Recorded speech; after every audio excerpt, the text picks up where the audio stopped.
Hoje, 25 de abril de 2018, estamos iniciando o nosso Uniesportes desta quarta-feira. E que tivemos uma terça-feira gloriosa no futebol mundial. Liverpool e Roma fizeram um grande espetáculo para quem gosta do futebol bem jogado. Mas esse assunto nós vamos falar no segundo bloco, quando fizermos aí a tabela e os resultados dos jogos que aconteceram ontem, que vão acontecer por hoje também. E também ontem nós tínhamos conversado aqui que iríamos fazer uma avaliação no número de atletas que o Marcílio Dias teria já anunciado oficialmente. Cacá, quantos atletas o Marcílio Dias tem oficialmente anunciados? Olá, Eladio, olá para você que está ligado na TV Univale, começando o Uniesportes. A gente tem algumas imagens porque alguns atletas já estão no Gigantão das Avenidas, reconhecendo a estrutura do Marcílio e também conversando com os técnicos, fazendo exames, enfim, a gente já tem algumas imagens para você. Ao todo, Eladio, 9 reforços o Marcílio já confirmou para a temporada. Esses jogadores aí, portanto, estiveram ontem lá no Gigantão das Avenidas e os nomes dos confirmados: lateral direito Bruno Santos, lateral esquerdo Renan Castro, o zagueiro Rogério, os volantes Buru e o Andrei Alba, Ayrton, Juliano Levac, Wilson Júnior e Abner, os atacantes confirmados também. Ainda estamos no aguardo de oficializar o goleiro Rafael Kahn, que inclusive estava no Gigantão das Avenidas nessa semana, e também o meia Bruno Meurer, ex-Marcílio Dias, já tem passagem aqui no Marinheiro, e também esteve no Almirante Barroso nos últimos anos. E existe também a possibilidade de Schwenk e ou Sabiá virem para o Marcílio Dias também. Cresce a informação do Sabiá. O nosso colega Jânio Flávio Oliveira diz que tem informação de que ele deve vir lá do Rio Grande do Sul para jogar no Marcílio Dias. E cresce a informação de Kleber Schwenk também de chegar na cidade para fechar com o Marcílio Dias. Porém, esses nomes que eu comentei agora, o do Rafael Kahn, do Bruno Meurer, mais certos do que o do Schwenk e do Sabiá. A qualquer momento a diretoria deve confirmar o Rafael Kahn e também o Bruno Meurer. Já os atacantes mais experientes, mais cascudos, que é o caso do Schwenk e do Sabiá, a gente tem que esperar mais um pouquinho, mas existe sim essa fumaça de informação. E mais uma informação, essa também é do Jânio, que o Leomir, que já foi jogador do Marcílio Dias no começo de carreira, ele que é revelado pelo Criciúma, hoje está na segunda divisão do Campeonato Mineiro, subiu o Guarani lá de Divinópolis para a primeira divisão do Campeonato Mineiro. Portanto, esse jogador poderia vir para o Marcílio Dias ser o camisa 10. O Marcílio, que é um camisa 10 com história, com peso, com qualidade também. O Leomir poderia ser esse jogador, mas o alto salário atrapalha as conversas, porém o Marcílio não mede esforços para tentar trazer esse camisa 10. E para a gente já chamar o torcedor, o Marco Gama vai estar domingo no Univale Esportes, aqui na Univale, às 9 da noite, para conversar melhor sobre as contratações do Marcílio. Só que essas são as informações, portanto. 9 jogadores já confirmados e a expectativa de Rafael Kahn e de Bruno Meurer serem oficializados e ainda a possibilidade do Schwenk ou do Sabiá virem para o Marcílio Dias. Acho difícil os dois, mas existe a possibilidade, e ainda o Leomir para ser o camisa 10. Na verdade, a expectativa fica por conta do goleiro, o camisa 1, e também quem vai jogar ao lado do Rogério. Então, falta um zagueiro, falta o goleiro e mais um meia para completar o elenco de 11 jogadores contratados, haja vista que o Marcílio Dias está anunciando pelas posições do lateral direito, lateral esquerdo, zagueiro, falta mais um zagueiro, falta um goleiro, falta mais um meia. Então esses jogadores que estão sendo mapeados, e a grande dificuldade, sem sombra de dúvidas, é o valor em que os atletas estão agora pedindo, que está todo mundo atrás.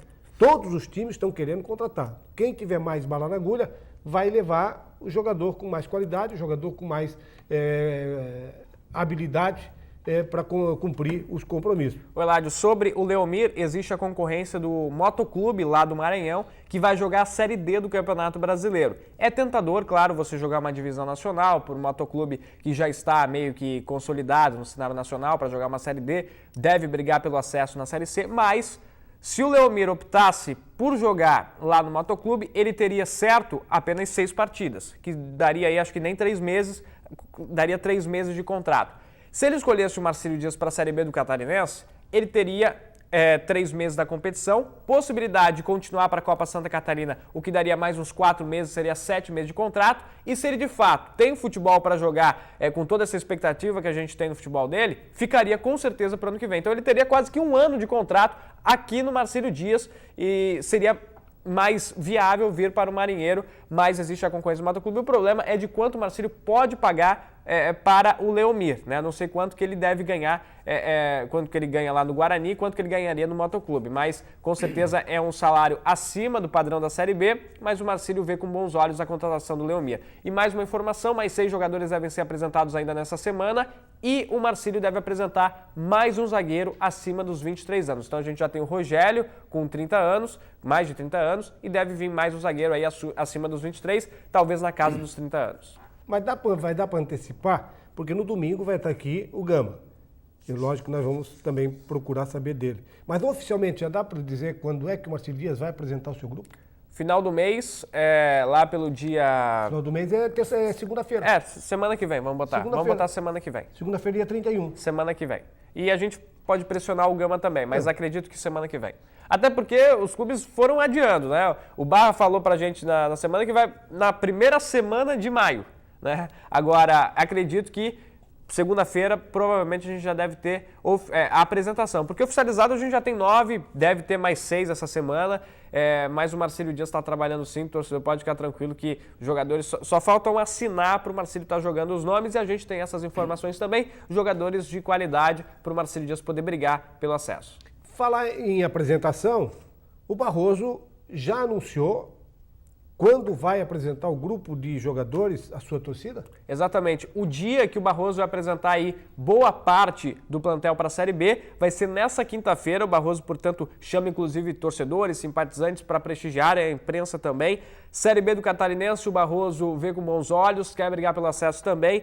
E os jogadores do Almirante Barroso vão ser aí apresentados na quinta-feira, dia 26 de abril, a partir das 18 horas, no Camilo Mussi. Vai ter uma cerimônia ali de apresentação dos atletas e você que é torcedor do Verde pode comparecer ao Camilo Mussi, 18 horas, vai ter a apresentação dos jogadores do Almirante Barroso para a Série B do Catarinense.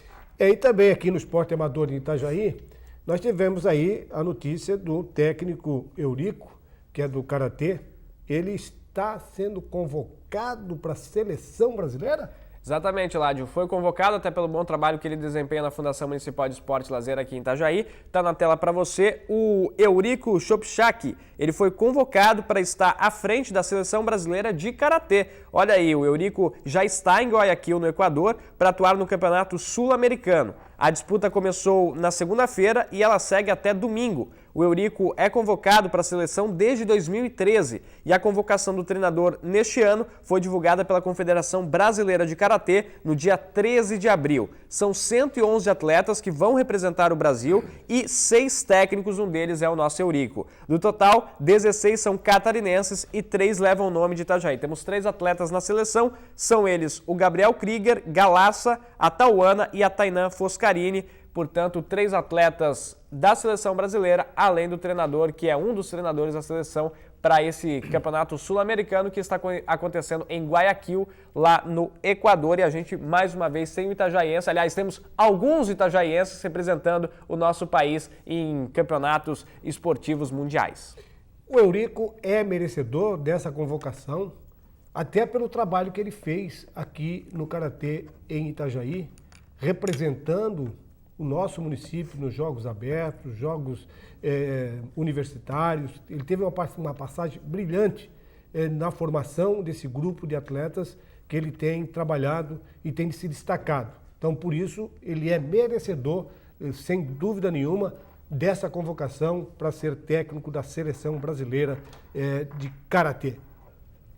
E trocando do Karatê e falando do futebol de salão, o Jack, que nos representa a nível nacional Santa Catarina, ele está nas quartas de final do futsal? Da Libertadores, Eladio. Da Libertadores? Nesse ano o Jack não só está nos representando a nível nacional, mas também internacional. A gente tem os gols do Joinville Esporte Clube, em parceria com a Corona, que conseguiu vaga para as quartas de final. Você já está vendo na tela, porque o Joinville empatou em 2-2 com o Cerro Porteño e garantiu a vaga para as quartas da Liberta. O Joinville se classificou em primeiro do grupo e os gols da partida, que você acompanha aí, portanto, foram marcados pelo ala Bruninho. O tricolor chegou a abrir 2-0 de vantagem e sofreu empate a 10 segundos do fim da partida. Ainda assim, o Jack terminou a primeira fase invicto. O Joinville volta a campo agora na quinta-feira, vai pegar o Caracas da Venezuela, que foi o melhor terceiro colocado do grupo, e a gente vai ter, portanto, esse confronto entre Jack e o Caracas. Caso avance, o Joinville ainda vai voltar a jogar no sábado, pela semifinal da Copa Libertadores de Futsal. A competição é disputada lá em Carlos Barbosa, no Rio Grande do Sul, e o Joinville, que se destaca no futsal nacional, agora na Libertadores, tem o sonho de conquistar a América. Já pensou o Jack Crona, o Joinville, na Libertadores? Estamos na torcida aí porque é o nosso representante, principalmente catarinense e brasileiro, portanto, na Libertadores de Futsal. O próximo adversário, portanto, quinta-feira, Caracas da Venezuela. O histórico do futsal do Joinville, ele vem de longa data. Eu, na época que estava em Joinville, jogando pelo Caxias, já tínhamos um elenco do futsal de Joinville se destacando, e de lá para cá não parou, sempre se desenvolvendo, até o momento em que veio a Malve. Com o advento da Malve, o crescimento da Malve dentro do cenário nacional, Joinville teve que começar a se reforçar. E aí passou Ferretti, passaram grandes treinadores de seleção brasileira, sempre naquele eixo ali, Joinville e Jaraguá do Sul. E o destaque permanece, e por isso o Joinville bem representa Santa Catarina nessa competição que é muito importante para todos nós aqui em Santa Catarina. Eu vou deixar o assunto do Paulinho para o segundo bloco, até porque você tem muito o que falar, tem muito o que chorar, porque você está perdendo ali um atleta que o Vasco da Gama praticamente criou, e lamentavelmente, o futebol brasileiro passa por sérias dificuldades financeiras, e não é o Paulinho, não vai ser o último. Já foi Jesus, já foi esse menino do Flamengo, Vinícius Júnior. Não tem para ninguém. Está todo mundo olhando. Essa Copa São Paulo é uma Copa que apresenta todos esses garotos, principalmente os grandes clubes, para todos os olheiros do futebol mundial. Eles ficam observando. E até o momento em que eles vão em busca desse atleta, quando ele já está lapidado, já está pronto, eles vêm com a grana. Porque se você investir e não der para lapidar, você perde dinheiro. Então, se você comprar uma pedra já semi-lapidada, é muito mais interessante. Então, o europeu está 1000 anos-luz na nossa frente, até porque tem mais dinheiro. E quem tem dinheiro pode fazer os elencos que tem que fazer. Mas nós vamos ao nosso intervalo e, na sequência, então, o Kaká já vai falar a respeito dessa negociação que o Vasco da Gama faz com a venda do Paulinho. Voltamos em seguidinha.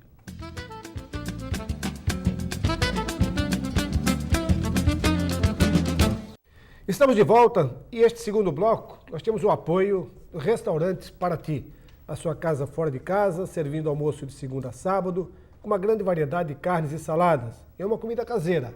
Fica ali na Avenida 7 de Setembro, na esquina do Centro Comercial Marcílio Dias. Como prometido, no finalzinho do primeiro bloco, eu ia fazer a pergunta pro Kaká. Com a saída do Paulinho, o Vasco quebra?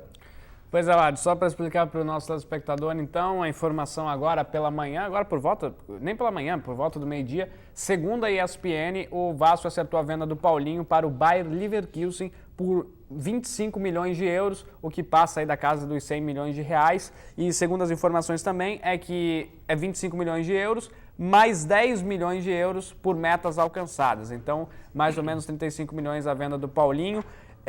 O detalhe da venda é o seguinte: o Paulinho hoje tem 17 anos. Ele só vai para a Alemanha quando ele completar 18, ou seja, em junho. Ele está machucado, ele está se recuperando da lesão no ombro. No ombro não, no cotovelo, Cotovelo. né? Então ele vai ficar se recuperando no Vasco e inclusive médicos da Alemanha, lá do Bayern, vieram para ver a situação do Paulinho e com certeza isso já adiantado nas negociações e portanto fecharam a venda. Segundo as informações dentro do clube, é que o Bayer Leverkusen apresentou a melhor proposta de carreira para o Paulinho, lembrando que o Paulinho é jogador de seleção brasileira de base. Para o Vasco, o Vasco vive uma situação financeira muito delicada. O dinheiro é muito bem-vindo para os cofres do Vasco e que com certeza tem que ser usado para pagar os salários. O Vasco deve quase um ano de direito de imagem para jogadores que estão no clube. O Martin Silva está com o salário atrasado, o Wagner também. Esse ano todos os salários estão em dia, porém tem pendências de dezembro e 13º. Então o Vasco tem que ajeitar a casa. E é importante, o time do Vasco joga com muita raça, muita vontade, acaba blindando essa situação dos salários atrasados, mas você precisa ajeitar a casa. E esse dinheiro do Vasco ele tem que ser usado também para contratar. O Vasco não tem um jogador que pode repor a vaga do Paulinho. Tanto é que quando o Vasco perdeu o Paulinho no jogo contra o Cruzeiro, no próprio jogo contra o Cruzeiro da Libertadores, o Vasco já caiu de produção. E, consequentemente, os jogos sequentes, o Vasco perdeu o título carioca e caiu ainda mais de produção na Libertadores e dentro de campo também durante os jogos. Acabou ganhando o Campeonato Brasileiro, empatando, mas de maneiras assim, de muita raça, vencendo no final do jogo. Então o Vasco precisa repor a posição do Paulinho. O Rildo seria o substituto ideal, mas ele não rende 90 minutos. Thiago Galhardo pede passagem também. O Zé Ricardo com certeza tem que conversar com a diretoria. Possibilidade do Diego Souza vir caiu por terra, porque o São Paulo quer recuperar o Diego Souza, mas precisaria sim de um jogador, principalmente para ser referência para a torcida. O Martin Silva é goleiro, é referência, mas é goleiro. Precisa de um jogador de ataque, de meio de campo, para ser referência, porque o time precisa disso. Precisaria usar esse dinheiro para, primeiro, botar a casa em ordem e trazer um jogador de peso também para suprir a ausência do Paulinho. O Vasco, com certeza, sente muito, Eládio, a ausência do Paulinho, de apenas 17 anos, já tinha uma baita importância nesse time do Vasco. Agora, é o futebol. O futebol brasileiro é exportador de pé de obra. O Eládio falou, Vinícius Júnior já foi vendido, mas continua no Flamengo até determinado período, mas vai para o Real Madrid. O Paulinho, com 17 anos, já está vendido. Então, assim, infelizmente, Jesus nem se fala. Ganhou o Campeonato Brasileiro, no final do ano já estava vendido também. Então, assim, a gente não segura os nossos craques. A gente não segura os jogadores de qualidade. Os jogadores brasileiros de qualidade, eles estão na Europa. Pega a seleção brasileira, 90% é jogador que está na Europa. Então, e fora os jogadores que saíram sem ser com peso de ouro. O caso do Firmino é um. Também. Né? O caso do Firmino saiu. Cria nossa aqui de Santa Catarina. O Firmino saiu Figueirense. E estourou lá fora. Agora, tem talento aqui, ninguém viu.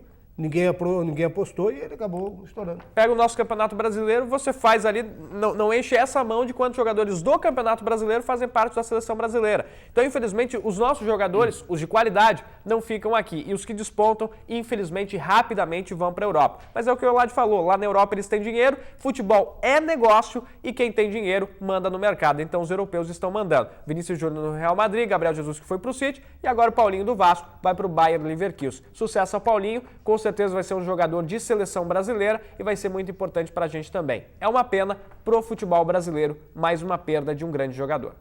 Então agora vamos ver o que rolou no futebol brasileiro e internacional ontem e hoje também tem bastante jogo aí pra gente ver. Tem Copa do Brasil, tem Libertadores, tem um monte de coisa. Vamos ver o que tem lá para nós poder passar pro nosso telespectador? Pela Série B do Campeonato Brasileiro, a abertura da terceira rodada ontem, o Atlético Goianiense venceu o Guarani por 3-2. E o Fortaleza do Rogério Ceni está impossível, hein? Mais uma vitória, 3-1 sobre o CRB. O Rogério Ceni acho que vai subir o Fortaleza, hein? 100% de aproveitamento. Não é cedo, não?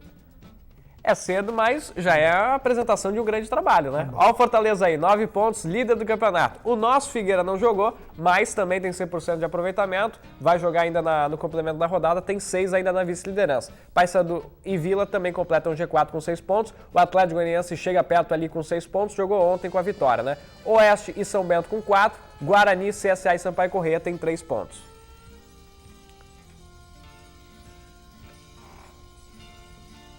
Ainda temos Londrina na segunda página com a Ponte Preta e o Coritiba com 3 pontos, Brasil de Pelotas 2, Avaí e Juventude 1. Na zona de rebaixamento, ó, o Criciúma aí 0, Goiás 0, Boa Esporte e CRB também 0 pontos. Mas a grande maioria ainda vai jogar, né? Então, foram apenas 2 jogos. Só abertura, muita gente vai jogar.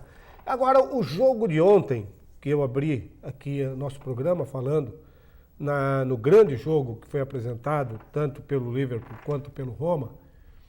Você gostou do jogo? Gostei, um prato cheio, né? 7 gols, vitória por 5-2 da equipe do Liverpool. Ontem até o James estava... Você gostou só por causa dos gols?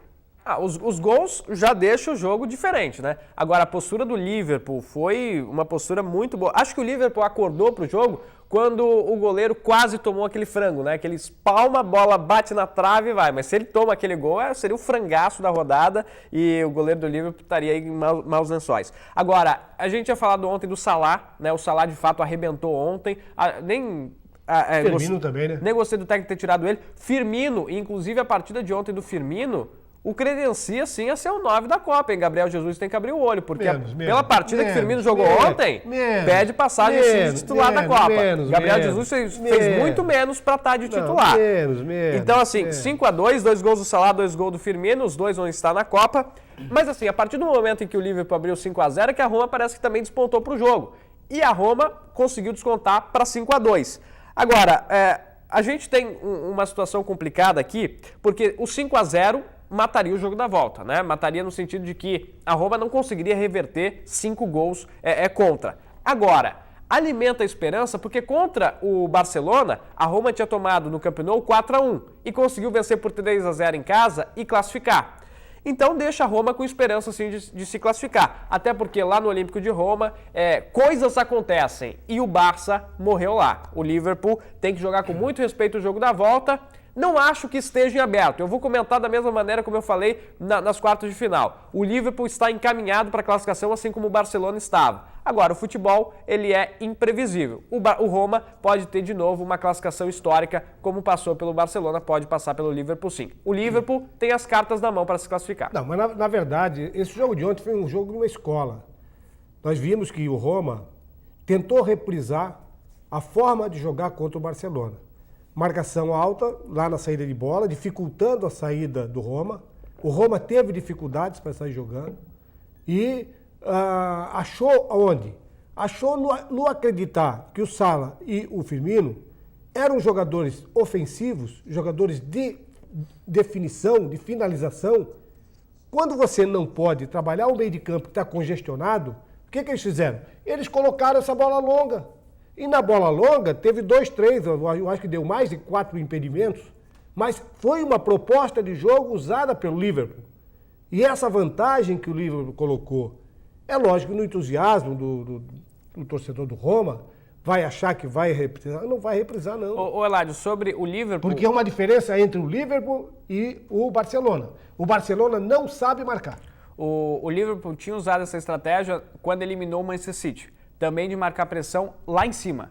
E isso conseguiu dar uma grande vantagem para o Liverpool eliminar o Manchester City, que seria o time talvez um dos mais ricos da Europa. Então o Liverpool já vem usando essa estratégia de marcação já em outras partidas da Liga dos Campeões. Eu até acho que muito ousada, tá? Porque é o seguinte, ele faz a marcação lá em cima com 3 jogadores de potencial. Que o Salah, o Firmino, são jogadores de qualidade que eles ficam obrigando o defensor a ficar preocupado com eles.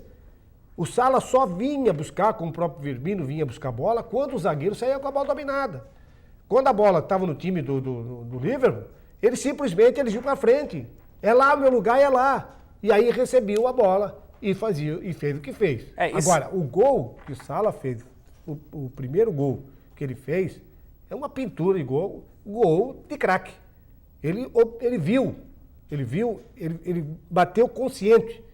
E a bola foi lá onde nem ele imaginava, bater nas 2 traves, quase nas 2 traves, fazer o gol. Um gol lindíssimo. Dá para apresentar o nosso goleiro também, o Alisson, né? O nosso goleiro da seleção brasileira, porque de fato o Salah foi diferenciado, ele diferenciado. Gostei. E a expectativa para ver o Salah no Egito agora. Posso dizer para ti um erro dele? Do goleiro do Roma? Mas daí porque tu foi goleiro, então. Tu sabe todos os caminhos ali debaixo da trave. O segundo gol do Salah. No segundo gol. O segundo gol do Salah, tem 2 jogadores no Salah e ele saiu do gol para quê? Ele praticamente deu chance, porque o Salah só dá um tapinha na bola. Aí mata o Fica no gol, que o Salah vai ter que bater. Ele saiu, praticamente, ele estava quase na linha da grande área. Foi o primeiro erro do Alisson. E, Eladio, se ontem já foi um jogão, hoje também temos aí Bayern de Munique e Real Madrid, também semifinal da Liga dos Campeões. Dois grandes craques em campo, Lewandowski e Cristiano Ronaldo. Quem leva? Eu acho que por jogar na Alemanha o Bayern é favorito hoje. Não, eu acho que o Bayern é favorito. Não é porque vai jogar na Alemanha. Passa. Lewandowski e Cristiano Ronaldo, vai ser um grande duelo. E do lado do Real Madrid nós temos aí Marcelo, temos aí Casemiro, jogadores de seleção brasileira também, pra gente ficar ligado. Tá, mas tu vai apostar em quem? Eu vou passar no Bayern de Munique. Eu vou passar no Bayern de Munique no primeiro jogo. No primeiro jogo. Não. Eu quero primeiro acompanhar. O Real Madrid quase tropeçou diante da Juventus, né? Classificou no finalzinho, tipo a lá Vasco. Só pra gente fechar, fez o gol no final. Só pra gente fechar, Libertadores. O Santos ontem venceu por 2-0 o Estudiantes. Gabigol voltou a marcar depois de 2 meses. O Santos encaminha a classificação para o mata-mata. Nós temos hoje pela Copa do Brasil Vitória e Corinthians, arbitragem catarinense hoje à noite, o Braulio vai estar apitando. E pela Copa do Brasil ainda temos Goiás e Grêmio. Na Libertadores hoje, o Boca Juniors vai receber o Palmeiras lá na Bomboneira. O Tevez deve ser titular hoje contra o Palmeiras, né? O Tevez no Boca Juniors. E o Santa Fé na Colômbia recebe o Flamengo pressionado, do céu ao inferno. O Flamengo não pode perder para o Santa Fé. O empate já é um bom resultado, o ideal seria a vitória, até porque o Flamengo tem um jogo no Rio e depois lá no Monumental de Nunes contra o River Plate. Então seria bom já encaminhar a classificação hoje com uma vitória diante do Santa Fé, que não é tudo isso, mas o jogo é lá na Colômbia, lá em Bogotá. E com essas informações nós encerramos o nosso Unisportes desta quarta-feira, prometendo voltar amanhã com todas as novidades e principalmente o comentário a respeito desse jogão de hoje à tarde. Um abraço e até amanhã.